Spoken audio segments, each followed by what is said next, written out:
Olha, é com muito prazer que no nosso podcast de número 6 a gente recebe hoje uma figura muito importante do nosso segmento.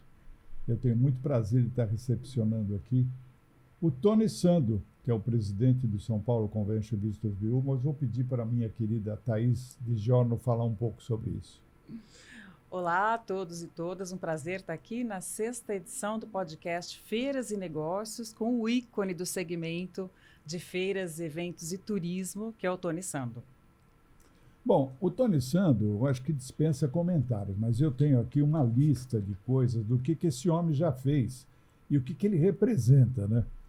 O Tony Sando é presidente da Fundação 25 de Janeiro, que é a instituição mantenedora do São Paulo Convention Visitors Bureau, com 700 membros associados e 54 segmentos da área de turismo e eventos.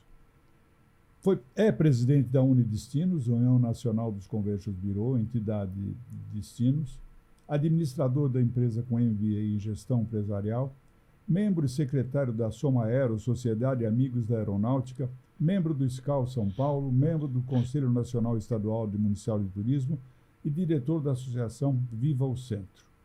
Bem-vindo, Tony Sando. A palavra é sua. Obrigado, eu que agradeço aí por estar com vocês.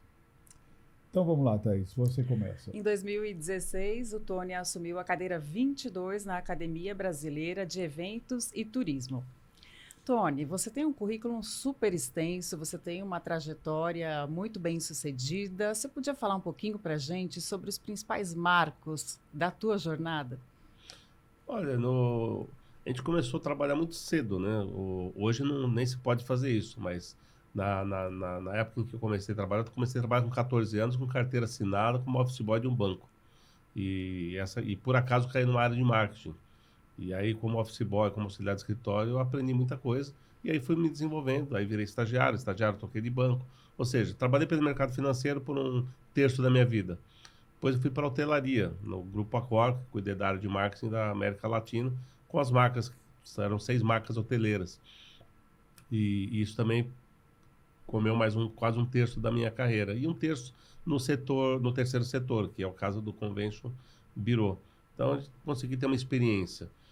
Mercado financeiro, hotelaria e terceiro setor. E tudo isso a gente completa com estudos, né?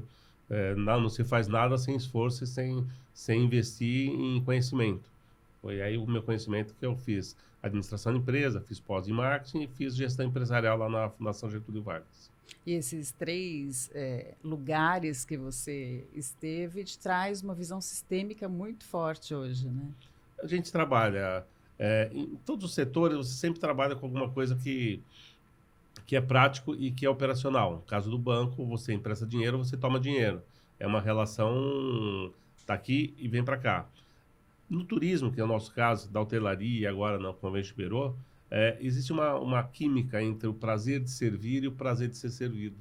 Isso faz com que o trabalho seja muito mais atrativo em ambas as partes. E aí as pessoas trabalham com mais prazer. Elas recebem um visitante na sua cidade, no seu hotel ou no seu centro de convenções, alguém como se fosse uma visita dentro da sua própria casa.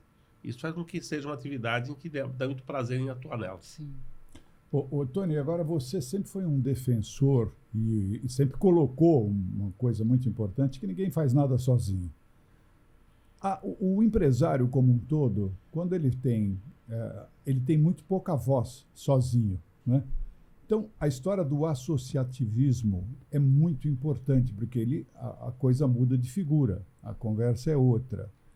De que forma você vê hoje o Convention para expandir essa conscientização, potencializando os seus associados? Uma vez no Grupo Accor, o presidente da holding, ele disse o seguinte, falou assim, quem aqui faz parte de alguma associação? E ninguém levantou a mão. Era um encontro, tinha várias empresas, tinha hotelaria, tinha Century House, tinha GR, tinha Calço Vagão de Travel. Era um grupo muito grande. E era um encontro de 100 executivos. E todo mundo ficou assim, e falou assim, ninguém participava de uma organização. E aí o presidente, na ocasião, falou assim, olha, a meta é que cada um participe de uma organização, porque se a gente não participa, alguém está decidindo sobre a gente. E foi aí que estimulou-se a ida de executivos a participar de entidades do terceiro setor para se envolver. O Brasil ele não tem essa cultura associativista. O Brasil ele não é interessante quando a gente compara com outros lugares do mundo, com o próprio Estados Unidos, né? A pessoa se forma numa universidade, depois ele acaba querendo contribuir com a universidade. Sim. Aqui a pessoa atravessa a rua e não quer nem ver mais a universidade que estudou. Então o que a gente tem hoje é um trabalho de evangelização, mostrando a importância que é alguém representar um grupo. A gente teve experiência com G8, G20, experiências agora no grupo maior na defesa de Pérsia, na defesa de reforma tributária, e os empresários finalmente perceberam que se não tiver alguém que os representa, ele vai perder o jogo. E é o que nós temos feito e trabalhado muito com isso, trabalhar qual é a importância do associativismo, qual é a importância de alguém sustentar uma entidade para representá-lo. A comparação que a gente tem é sempre sobre condomínio. Se você não vai numa reunião de condomínio, alguém vai decidir um vaso horrível na porta da tua entrada e você vai ter que todo dia ver aquele vaso feio. E vai decidir por você. Alguém decidiu por você. E na associação é isso. Na associação, o encontro de pessoas que mantêm ter uma voz ativa que pode estar disponível a trabalhar em prol de todos. Essa é a nossa grande missão. E quanto mais participação, mais diverso o grupo, né? E quanto mais diverso, mais representa ali a questão das necessidades da sociedade, né? No Convention Bureau, por exemplo, é multissetorial. Então, por exemplo, a BH defende o hoteleiro, FOB, redes hoteleiras, a Brasel, restaurante, o BRAF, os promotores de feira. O Convention Bureau defende destino. Então, eu acabo tendo um pouco de visão, eu e nossa equipe, um pouco da visão do que é cada setor. Sim. E a gente acaba sendo muito protagonista do destino. Porque a gente cadeia, né, Tony? Colaborando com todo mundo. Sim. Isso aí se viu, por exemplo, na sua viagem recente, agora a BTL, a Bolsa de Turismo de Lisboa, e a Fitur, né, na Espanha. Essa iniciativa de vocês nesse segmento foi muito, muito importante. Conosco foram vários empresários do setor. A Embratur está fazendo um trabalho muito consistente e cada vez mais o stand da Embratur tem mais participantes, que faz com que a gente coloque na prateleira tudo que o Brasil pode oferecer, em termos de turismo de negócio, lazer, de saúde, de compras. E entre destinos turísticos e destinos de negócio, está tudo lá. E aí faz com que, quanto mais gente for, quanto mais gente se envolver, melhor para o Brasil. Sim. O Tony, falando ainda de entidades de representação, né, entidades de classe, que a gente sabe a importância de cada uma para dar voz ao segmento, a gente sabe que uma das grandes bandeiras é o PERSE, mas eu vou pedir para você deixar isso como um capítulo à parte pela complexidade e como essa discussão está aquecida no governo. Quais outras bandeiras a gente tem aí hoje, as principais? São várias. São várias. Você existe desde projetos de lei que fazem com que o hóspede ele tenha o direito a pagar só pelo período que ele ficou e não por 24 horas. Você tem um projeto de lei que tem que ter um profissional em uma piscina, 2 profissionais numa piscina por todo o tempo que a piscina fica aberta para segurança e troca de equipamentos. Você tem a insalubridade, onde as camareiras... tem um projeto de lei onde as camareiras elas querem um adicional sobre insalubridade por estar limpando um quarto. Quer dizer, cada um com seus direitos, mas tudo isso impacta profundamente no negócio. Você tem o projeto que já está em vigor de 10% dos quartos serem adaptados, quando se usa apenas 2% de quartos adaptados.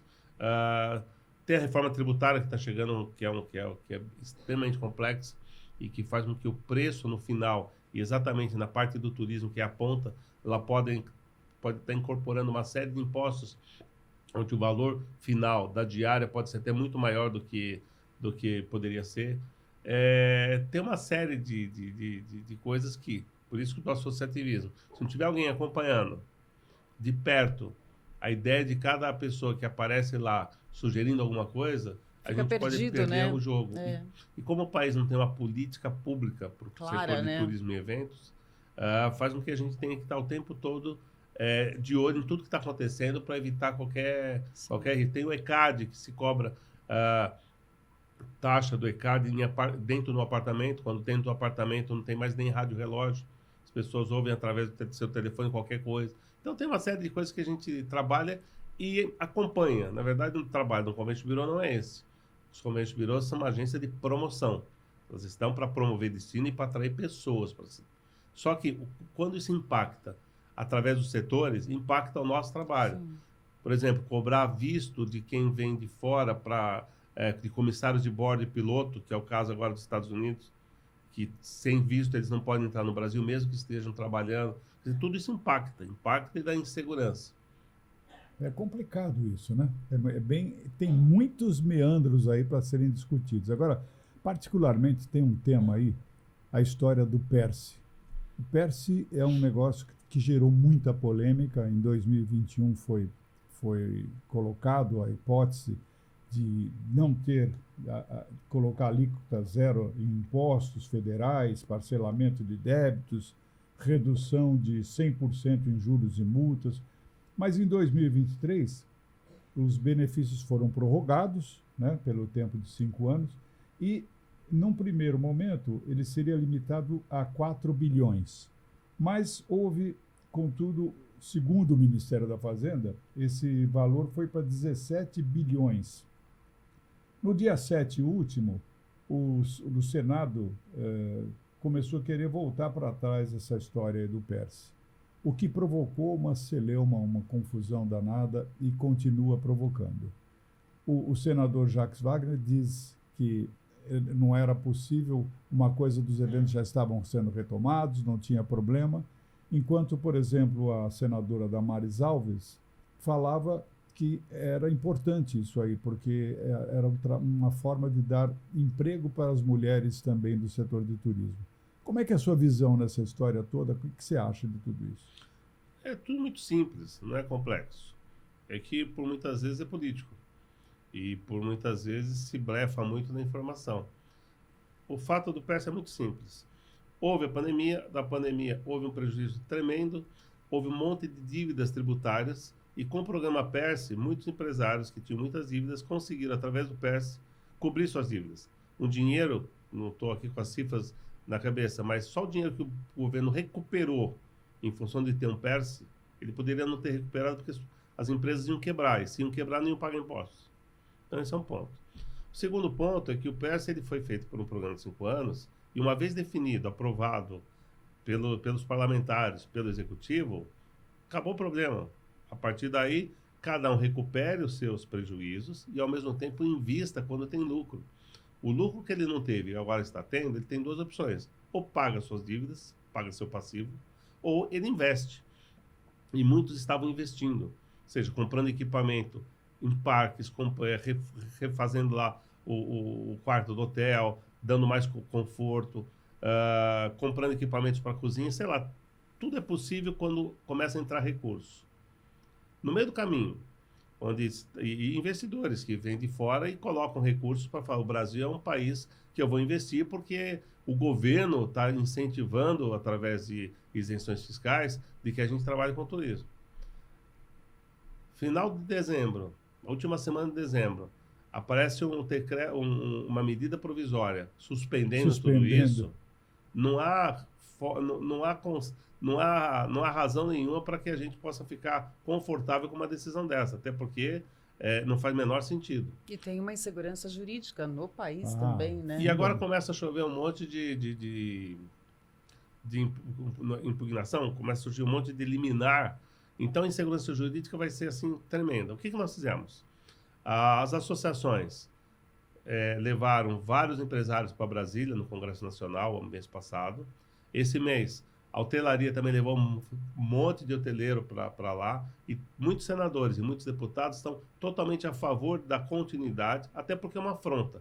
Uma vez aprovado pelo Congresso... Voltar para trás... não é uma medida provisória que fala assim, então o que a gente combinou não está valendo. Isso complica. Obviamente o que a Damares fala é verdade. No turismo, nas cidades mais distantes, o primeiro emprego que uma mulher, que uma pessoa negra, que uma pessoa com não tantas condições de estudo tem, é entrar na porta de entrada do turismo. É na hotelaria, é na recepção, é na camareira, é nos guia. Tudo isso é uma geração de emprego de fato. E isso é estimulado quando tem um empresário local que cria condições para receber visitante. Ao receber visitante, ele precisa de mão de obra. E mão de obra nesses locais que não tem universidade perto, não tem o que nós temos em São Paulo, com certeza é um grande benefício. Agora, óbvio que o Jacques ele fala defendendo o governo porque a Haddad quer e todo mundo tem que Sim. seguir a orientação. O programa que estava previsto 8 bi, surgiu aí um monte de valores fora da curva e falaram que teve fraude e tal, que se cubra e que se investigue aonde está o problema, mas não é porque o cachorro tem pulga que mata o cachorro. É verdade. Você mata a pulga. Sim. Então essa não é desculpa. O que a gente precisa... E se está recuperando, não se pode prejudicar quem dá lucro. Ou seja, a hora que o empresário é bem sucedido e começa a sair da crise e ter lucro, ele está sendo visado de uma forma, então vamos puni-lo, porque ele está dando lucro. E quando o empresário dá lucro, ele está dando emprego. Ele não dá lucro sozinho. Aumenta o PIB naturalmente, tudo. Então há uma incoerência entre o que o país quer em termos de política pública para o turismo. O PES foi a primeira, na história, única política pública que, de fato, ela foi levada a beneficiar o setor de turismo e eventos para que pudesse alavancar o seu negócio. Os 8 bilhões do programa PES não é 2% do que o governo dá de subsídio a uma série de outros setores econômicos. Então, é muito pequeno. Que talvez nem tragam um retorno tão impactante. Desoneração fiscal, não necessariamente, a não pagar impostos sobre desoneração fiscal dos setores, aumentou-se o suficiente de emprego justificando esse desconto. Mas é a pauta desses setores e fazem muito bem em defender os seus interesses, tal qual os interesses do turismo e eventos, que agora as entidades e muitos empresários estão participando desse movimento. E aí desperta a necessidade da sociedade civil estar mais organizada para não deixar com que as coisas tomem as decisões sem estar participando do movimento. Eu acho, inclusive, que esses movimentos do governo, por exemplo, em estabelecer um negócio e voltar para trás, vai gerando o que a Thaís acabou de falar da história da insegurança jurídica. Agora mesmo nós estamos com o exemplo da Petrobras, quando limitou a história dos dividendos lá, com a história que foi colocada, que as ações despencaram. Agora, o ministro da Fazenda está querendo voltar atrás para rever o assunto. Então, essa coisa de vai e volta, isso dá uma incerteza jurídica de uma maneira geral, não é? Conforme diz aquela frase, o Brasil até o passado é incerto. Então, fica muito difícil você olhar para frente ou convencer investidores a virem para o Brasil, construir hotéis, centros de convenções, participar dessa nossa cadeia produtiva, se ele não tem certeza do que vai ser o amanhã. Eu estive em Las Vegas com o presidente do Grupo Sands, que é o maior grupo de cassinos. Eu falo assim, o dia que o Brasil me garantir de que se eu investir, e eu tenho muito dinheiro para investir, que me garantir que se eu investir não vão mudar a regra do jogo, amanhã eu estou no Brasil. Porque o Brasil é a bola da vez no turismo. Agora, fica difícil. A hora que tem as dificuldades de visto, a hora que tem leis que beneficiam a recuperação financeira, muda a regra do jogo, é muito complicado. O empresário brasileiro, ele precisava ganhar o Oscar, né? E não os atores, porque os verdadeiros atores que existem hoje são os empresários que trabalham no nosso setor. Ô, Tony, mudando um pouco de assunto, né? Mas dentro ainda do nosso escopo, a gente sabe que mundialmente o setor é reconhecido, né, pelo sucesso, é uma fórmula de sucesso de conseguir atrair mais visitantes para turismo de negócios para o destino. Mas é um trabalho muito invisível, né? Que a gente entende que ele teria que ser muito mais bem reconhecido, até porque tem um trabalho forte também, que é se evitar que criem projetos de lei, algumas coisas que podem impactar negativamente dentro do setor. Agora, como que a gente mensura numa gestão a efetividade de atrair pessoas para um evento, atrair pessoas para aquele destino? O Brasil tem 2 polos de turismo. Tem o de negócios, convenções, feiras, que está muito direcionado a São Paulo, Rio de Janeiro.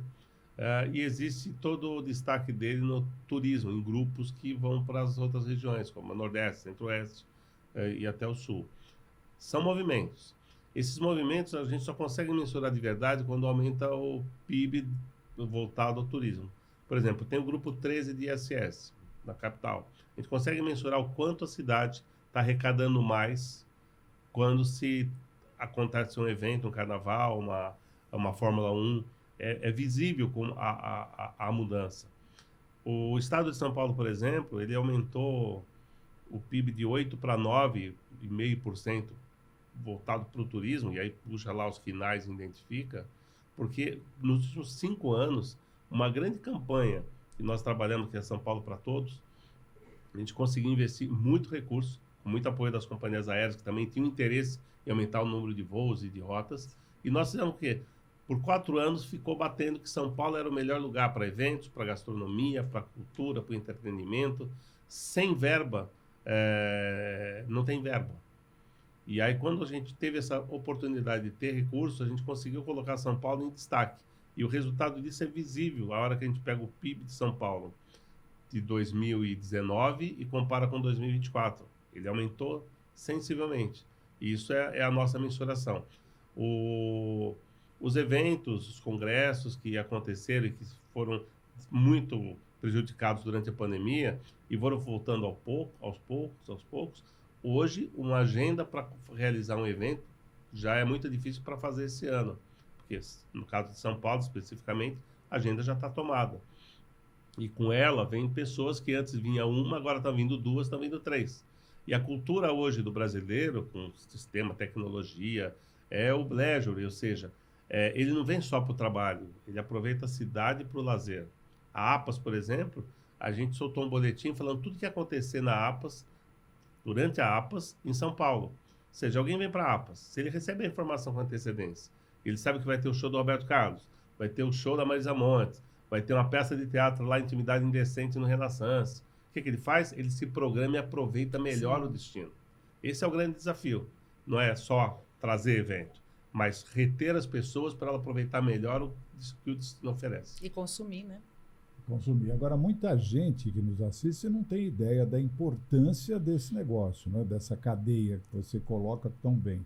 Aliás, nas suas palestras, você coloca isso com muita primazia, quando você mostra a evolução desse negócio. Eu queria que você comentasse um pouco essa cadeia de alguns números que você possa falar.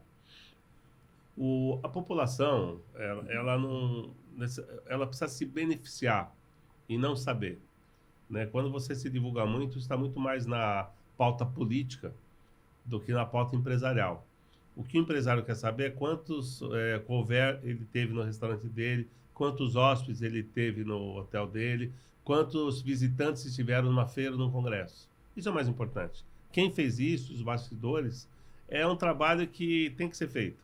E talvez é essa descrição que faz com que esse movimento aconteça. Quando a gente acaba se expondo demais, ela aparece mais à exposição do que o resultado. Então é um trabalho B2B. Tanto que no Convention Bureau de São Paulo a gente tem 2 marcas. São Paulo Convention Bureau, que fala com o público intermediário. E a marca Visite São Paulo, que fala com o público final. Então quando você vai no hotel, tem lá a TV Visite São Paulo, tem totem, tem folheto, tem mapinha. O Visite São Paulo assina o que ele fala para falar assim, olha, tem uma instituição chamada Visite São Paulo, bem-vindo. Mas o grande trabalho está no Convention, que é um trabalho técnico de profissionais que identificam onde tem um evento e que esse evento pode sair de um destino e vir para o outro. Por exemplo, há congressos que são itinerantes no Brasil e no mundo. É esse tipo de trabalho que a gente fica... O Congresso Rotary, por exemplo. O Congresso Internacional do Rotary, eu sou rotariano, ele acontece uma vez por ano num país. Conseguimos trazer para São Paulo com 8 anos de fila, de trabalho e de entrar na fila dele. Aí vem 40 mil pessoas. Isso beneficia toda a cadeia produtiva. Então, o nosso trabalho é invisível mesmo. Mas não é tão invisível assim, né? Porque eu vejo as suas campanhas são maravilhosas. Você faz nos grandes centros de exposição, como Visite São Paulo é tudo de bom. Eu já vi todos os eventos que eu vou, tem nos pavilhões tem uma mas presença. Essa é a marca do abraço. O que o visitante precisa saber é que existe alguma coisa na cidade que se transforma no anfitrião para ele. Na hora que ele vai lá no Centro de Convenções Rebouças, está lá, Visite São Paulo, bem-vindo. No Frei Caneca, tira foto. Pessoas tiram foto da marca. São Paulo é tudo de bom. São movimentos que tangibiliza que existe algo por trás disso. Mas não necessariamente a organização precisa estar à frente disso. Uhum. Agora, Tony, frente a esse trabalho que a gente está falando tanto aqui, né, Cacá, de impacto econômico e social, no PIB, na empregabilidade, há de se haver uma parceria forte público-privada para que a gente tenha ainda mais potência no crescimento desse setor. A gente sabe que o deputado Emael conseguiu colocar na nossa Constituição o artigo 180, que diz que a União, o Estado, o Distrito Federal e os municípios promoverão e incentivarão o turismo como fator de desenvolvimento econômico e social. Funciona na prática? Olha, isso é muito interessante. Eu estava num evento da Precesp, Associação das Instâncias Turísticas, em Água de São Pedro, se não me engano, e do meu lado sentou um senhor de uma idade avançada e se apresentou para mim dizendo que ele era o Emael. E aí falei, poxa vida, ele foi presidente da BEOC, da Associação dos Eventos, e foi o deputado ativo na Constituinte, e tem a musiquinha dele que ele sempre foi candidato à presidência da República. E o Emael, ele me falou para mim, do meu lado, ele falou assim, entra na Constituição, a frase que tem lá fui eu que escrevi. E aí na hora eu li e fiquei impressionado. E todas as pautas que a gente tem com o governo sobre o que tem que ser feito, seja na reforma, no PES e tal, a gente inclui no texto esse parágrafo da Constituição. Se na prática ele é real, ele é sazonal. Há momentos em que o governante encara isso como uma grande oportunidade e leva a sério. Há outros que você precisa convencer o governante de que turismo é importante. Porque turismo na prática não dá voto. Dá voto quando você trabalha com a infraestrutura para a população. Sim.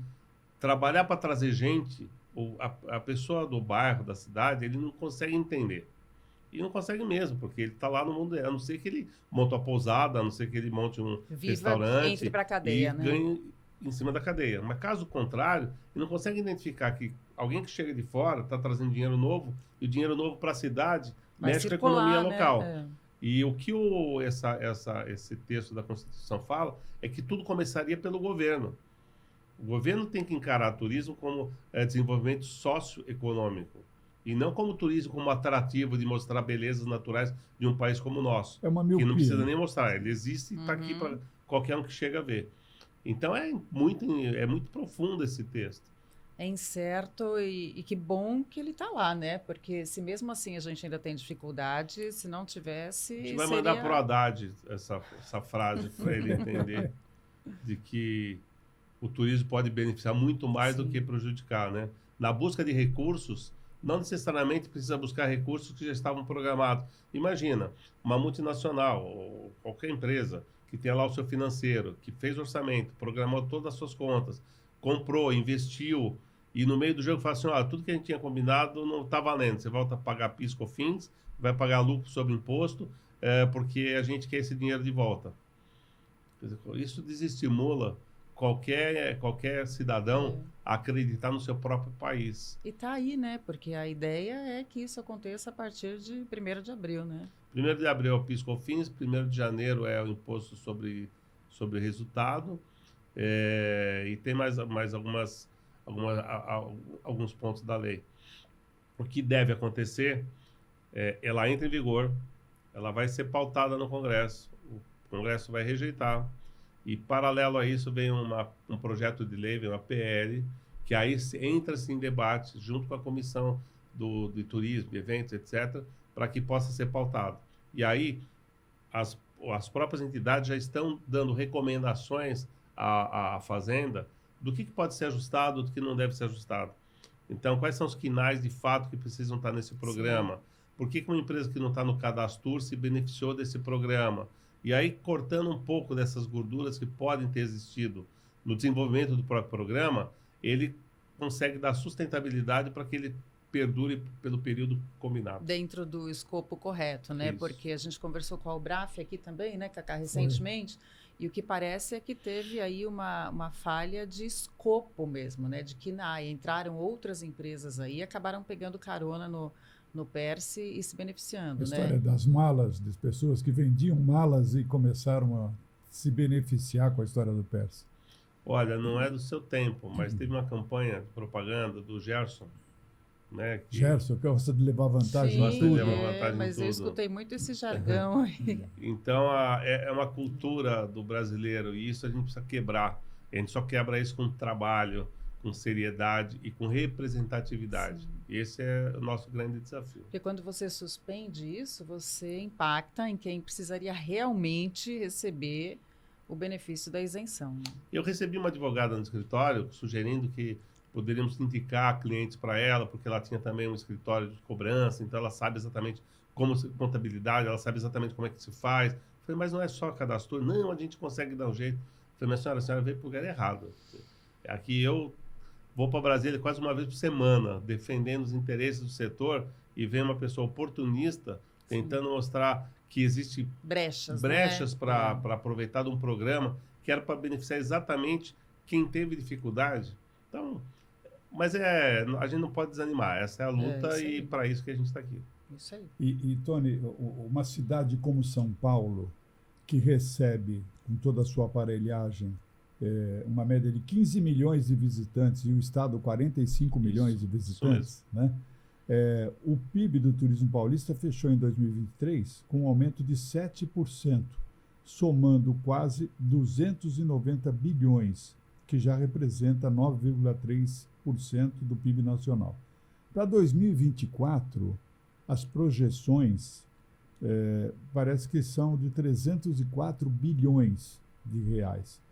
Pelo ritmo dos eventos, que já pode ter uma ideia, se a gente já pode ter uma ideia dessa projeção se concretizar? Não tenho dúvida. Ela vai ultrapassar. Ela vai ultrapassar. Eu lembro quando eu cheguei no Convention Bureau em 2005, a gente tinha 5 milhões de visitantes. A gente tem 15 milhões. Praticamente quase 1 milhão de pessoas a mais chega a São Paulo todos os anos.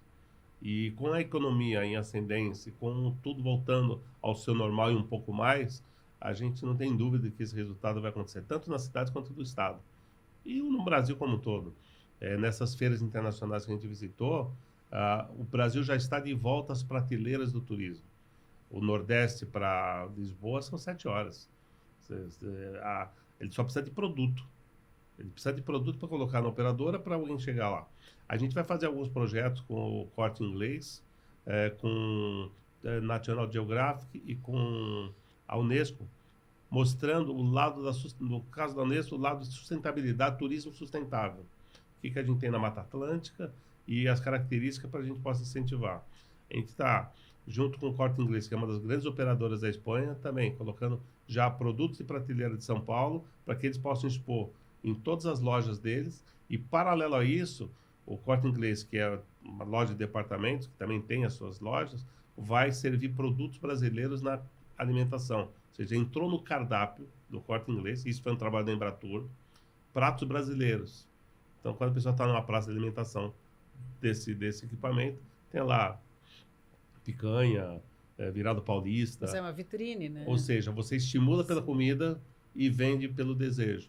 É muito legal isso, né? É muito bacana.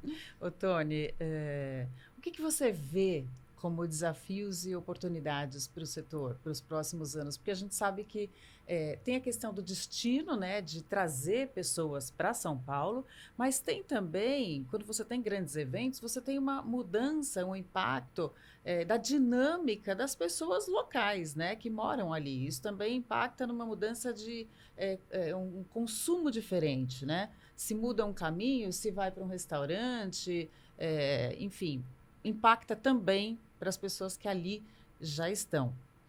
O que você vê de oportunidade e desafio?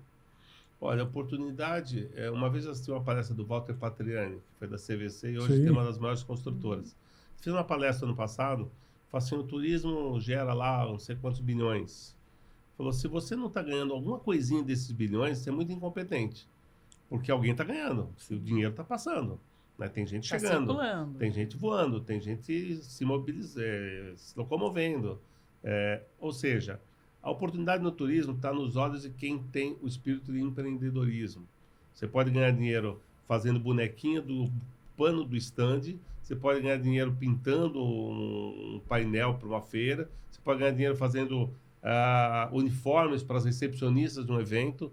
Então, o turismo não necessariamente está em servir e atender alguém para servir uma água, para colocar ele dentro do evento. Tem muita coisa Tem uma por capilaridade trás desse enorme. negócio Sim. que todos se beneficiam. E a hora que você começa a ver que tem um congresso, vão precisar, no caso do uniforme, por exemplo, que vai ter recepcionista, e eu sou uma costureira, sou uma designer, sou uma estilista. Ora, tem oportunidade ali. Sim.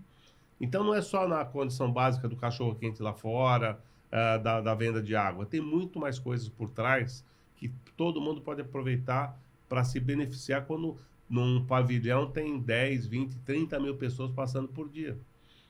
Isso vai desde o Uber, do táxi, até todo o sistema. Os desafios de uma cidade, de um destino, são muito parecidos. É sensação de segurança pública, é concentrar o evento numa região. No caso de São Paulo, por exemplo, a gente fala que São Paulo é como uma pizza. Precisa ter que ser degustado aos pedaços. Não adianta alguém estar lá na Berrine, você sugerir ele assistir um show da Mocidade Alegre às 7 horas da noite. Ele não vai chegar lá Sim. nunca.